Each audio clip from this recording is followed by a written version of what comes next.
Hello guys, আসসালামু আলাইকুম। কেমন আছেন সবাই? আশা করি সবাই অনেক ভালো আছেন। আলহামদুলিল্লাহ, আমিও অনেক ভালো আছি। তো এই তো চলে আসলাম অনেক দিন পর নতুন একটি ভিডিও নিয়ে। আশা করি সবাই পুরো ভিডিওটি আমার দেখবেন এবং যদি ভিডিওটি ভালো লেগে থাকে অবশ্যই লাইক করবেন, সুন্দর একটা কমেন্টস করবেন এবং শেয়ার করে দিবেন। তো আমি সকালে ঘুম থেকে উঠে সুন্দর করে বিছানাটাকে আগে গুছিয়ে নিচ্ছি। আসলে ঘরটা অনেকটা এলোমেলো হয়ে আছে। তারপরে যেটুকু পারি ততটুকু গুছিয়ে রাখি। আমার ছেলেটা একটু দুষ্টামি করে, সবসময় বিছানার উপরে খাওয়া দাওয়া সব কিছু করে। তারপর বালিশের কাভারগুলো বের করে ফেলে দেয়। তারপরে কিছু করার নাই, মা তো কষ্ট করতেই হবে। তো আমি এগুলোকে গুছিয়ে নিচ্ছি। এখন আমার ছেলে নাই, স্কুলে আছে। তারপরে যখন আসবে আমি গুছিয়ে রাখবো, সে সুন্দর করে এসে আবার নষ্ট করে দিবে, কিছু করার নাই। তো আমি বিছানাটাকে সে আসার আগেই পরিষ্কার করে নিচ্ছি। আর এদিকে কারেন্ট নাই, অনেক গরম, কি বলবো। তো যেহেতু কাজ করছি অনেক গরম লেগেছে, তো এখানে আমি হাত পাখা দিয়ে একটু বাতাস খেয়ে নিচ্ছিলাম, এত গরমে ঘেমে গেছিলাম। তারপর বিছানাটা হালকাভাবে গোছা হয়ে গেছে। তো বিছানাটা গুছিয়ে এখন রুমটাকে ঝাড়ু দিয়ে নেবো। তারপর আমি রান্না করব।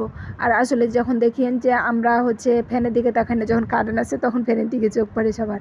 তো এই তো মাত্র কারেন্ট আসলো। তো এই তো আমি রান্না করা হয়ে গেছে আমার। এখানে ভাত, গরম ভাত, আর এখানে মুরগির মাংস রান্না করছি। আসলে আমরা আগে আম্মুকে বলতাম, মানে যখন ছোটো ছিলাম, যে আম্মু আজকে মাংস রান্না করো, বা আজকে মানে পছন্দের খাবার হলে অনেক খুশি। তো আমার ছেলে মুরগির মাংস অনেক পছন্দ করে। তো ছেলে যখন পছন্দ করে, খেতে চেয়েছে, রান্না করতে হবে। তো এখানে মুরগির মাংস আমি কষাচ্ছি, আর মনে আমার ভাত হয়ে গেছে। তো মুরগির মাংসটা কষা কষা করে রান্না করব, কারণ আমার ছেলে ঝোল খায় না। তো এখানে মিষ্টি কুমড়া রান্না করেছি। মিষ্টি কুমড়া আমার অনেক পছন্দ। তো আমি আমার শ্বশুরাব্বুকে আনতে বলেছিলাম।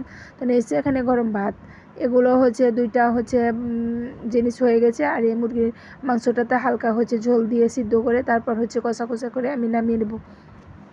তো বাচ্চারা যেটা পছন্দ করে সেটাই তো রান্না করতে হবে। আর আমার প্রতিদিনের রুটিন আমার ছেলেকে জিজ্ঞাসা করে আমাকে রান্না করতে হয়, সে কী খাবে না খাবে। তো আমাদের খাওয়া দাওয়া শেষ। তারপর আমি বিকালবেলা একটু ছাদে গেছিলাম।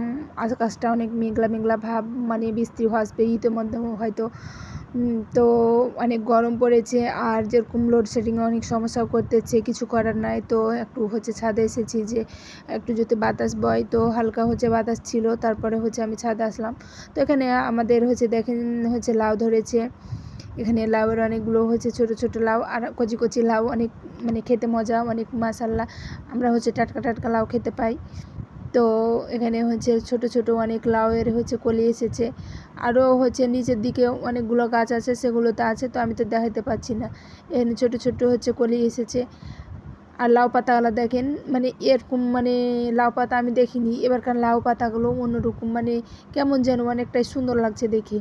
আর এর আগে লাউ লাগাল ছিল, সেগুলোর অন্য পাতা ছিল। তো এমন আর একটা মিষ্টি কুমড়ার গাছ আছে। তো এর আগে আমি একবার দেখাচ্ছিলাম ভিডিওতে, সেটা অনেক হয়েছিল। এবারকার এই মিষ্টি কুমড়োগুলো ছোটো ছোটো কলি এসছে, কিন্তু হয় না, পচে যাচ্ছে। জানি না কেন এরকম হচ্ছে। তারপরেও অনেকগুলো কলি এসেছে। তো এই মিষ্টি কুমড়ার এই ডোগাটা খেতে অনেক মজা হয়, একদিন রান্না করব আমি। তো এখানে অনেকগুলো জালি এসেছে। আর এদিকে পুঁই গাছটা অনেকটাই রোদে পুড়ে গেছে, কিছু করার নাই। ওখানে একটা দেখাচ্ছিলাম আঙ্গুল দিয়ে, ওখানে একটা জালি এসেছে।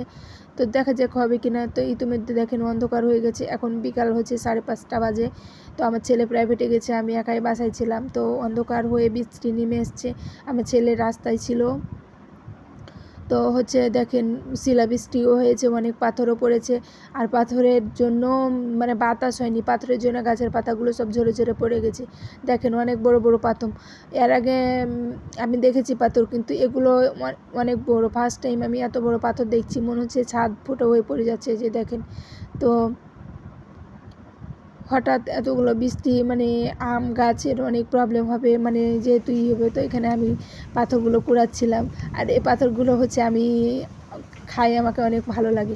তো এগুলো এমনি কুড়ালাম, ভালো লাগলো তাই। তো আজকে ভিডিওটি এ পর্যন্তই। সবাই ভালো থাকবেন, সুস্থ থাকবেন। আল্লাহ হাফেজ, বাই।